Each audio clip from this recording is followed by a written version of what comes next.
কি শুরু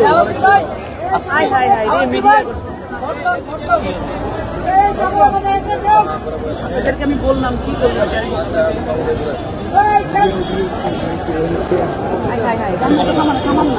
আমরা সবাইকে বিশৃঙ্খলা না করার জন্য অনুরোধ করছি। আমরা সবাইকে বিশৃঙ্খলা পরিহার করার জন্য অনুরোধ করছি। আমরা শান্তশিষ্টভাবে প্রোগ্রাম সমাপ্ত করতে চাই।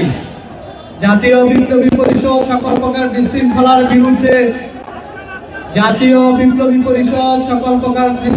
বিরুদ্ধে আমরা সবাইকে শান্তশিষ্টভাবে আজকের প্রোগ্রাম বাস্তবায়ন করার জন্য অনুরোধ করছি।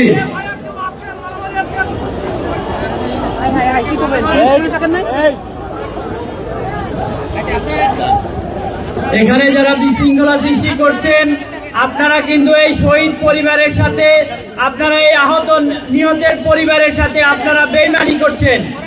আপনারা যারা বিশৃঙ্খলা সৃষ্টি করছেন, আপনারা এই বিপ্লবে যারা শহীদ হয়েছে শহীদ পরিবারের সদস্যদের সাথে আপনারা বিশ্বাসঘাতকতা করছেন।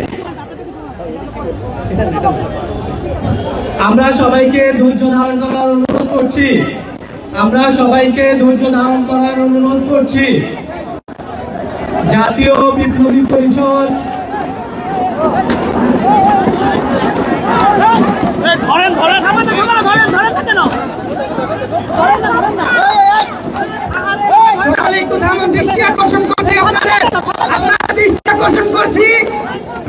সকলকে দৃষ্টি আকর্ষণ করছি। থামুন এখানে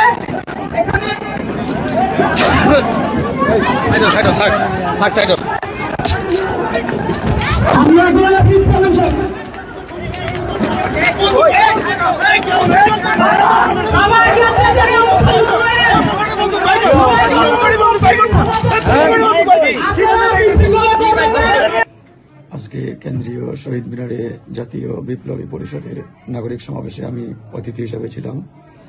তো আমি বক্তব্য দিয়ে যখন চেয়ারে বসে আমার পাশে নাগরিক বিপ্লবী পরিষদের সভাপতি, সে বলল, ভাই আপনার বক্তব্যে ছাত্র দলের নেতাকর্মীরা উত্তেজিত। তো আমি বললাম যে কেন, আমি তো বিএনপির বিরুদ্ধে কিছু কেন বলি নাই, বা ছাত্র দলের বিরুদ্ধে, তারা উত্তেজিত হবে কেন?